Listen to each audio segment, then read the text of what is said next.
No, share ko lang itong video na ito sapagkat ay mahalaga ito na malaman ninyo dahil ang itong palang impeachment na pinasa ng Kamara sa Senado ay hindi dumaan sa tamang proseso. Dahil sabi ni Atty. Torion ay hindi pa lang nasunod ang tamang rules ng Kamara, sa makatuwid parang minadali. So dito po sa video ito, pinapakita ni Atty. Torion na hindi tama, labag sa rules, sa makatuwid, ang impeachment na ito ay illegal. Okay? So ito po mga kababayan panoorin po ninyo itong paglalahad ni Atty. Torion, paglilinaw ni Atty. Torion. Dito pinapakita niya isa-isa, pinapaliwanag niya isa-isa. Okay? Ang legality. Okay? Ito po mga kababayan, panoorin niyo. Representatives, specifically Rule 2, Section 2. No? You would be surprised of the 19th Congress House Rules on Impeachment. Why? Because under Section 2, Rule 2 of the 19th Congress, I'm a law dean, I'm a law teacher, that's why it's very important for me that their own rules should have been followed. But in this case, they did not even follow their own rules.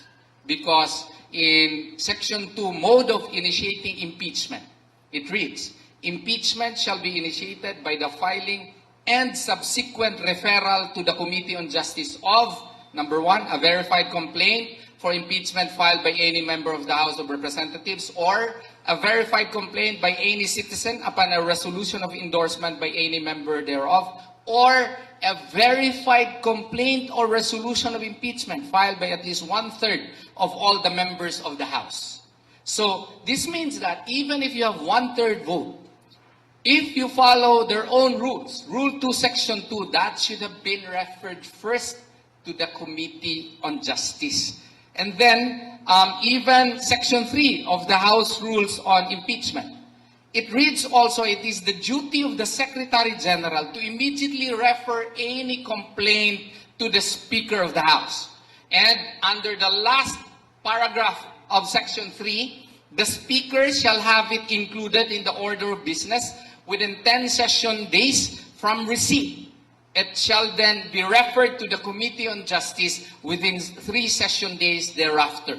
That's their own rules. Section 3, Rule 2 of the 19th Congress House Rules on Impeachment. So, by reading this, they did not follow their own rules insofar as the 3 first impeachment complaints and even the 4th complaint, because it did not even pass through the Committee on Justice.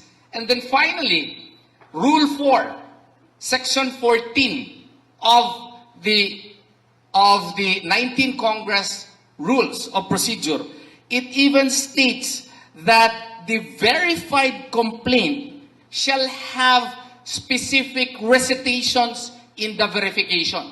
It reads that we, after being sworn in accordance with law, depose and state that we are the complainants in the above entitled complaint, resolution of impeachment, that we have caused the said complaint, resolution to be prepared, and have read the contents thereof, and that the allegations therein are true of our own knowledge and belief on the basis of our reading and appreciation of documents and other records pertinent thereto. Even this was not followed in the impeachment complaint actually filed in the Senate.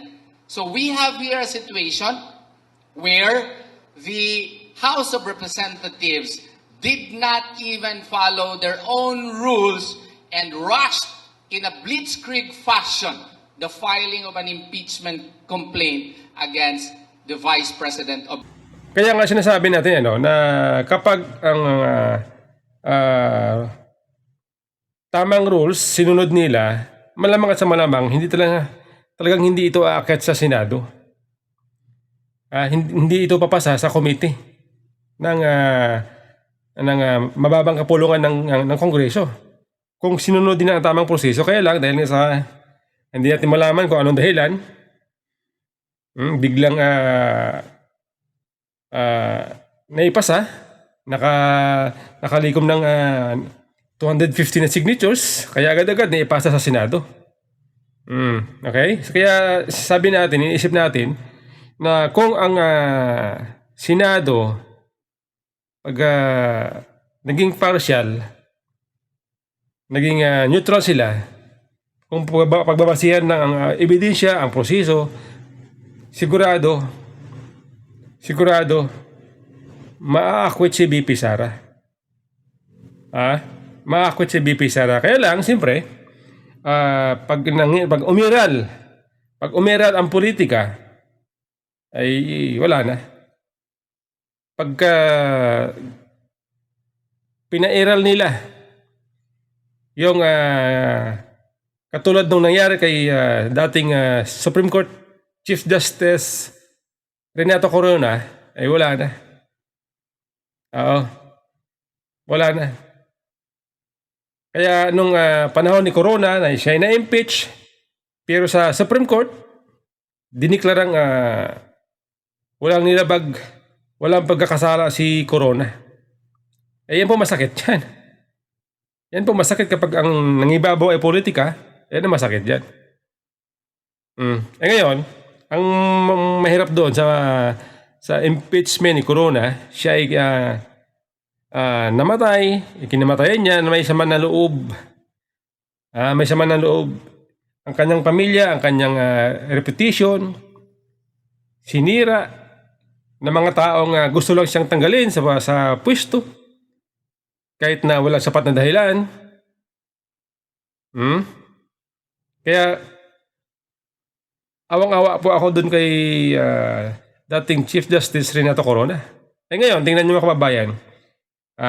Tingnan nyo yung mga tao na nag-convict, pasimuno ng impeachment ni Corona, yung mga dilawan. Saan ngayon? Saan sila ngayon pinulot? After nung ginawa nilang impeachment kay Corona, saan sila pinulot ngayon? Di ba? Kaya nga sinasabi natin na ang Diyos ay hindi natutulog.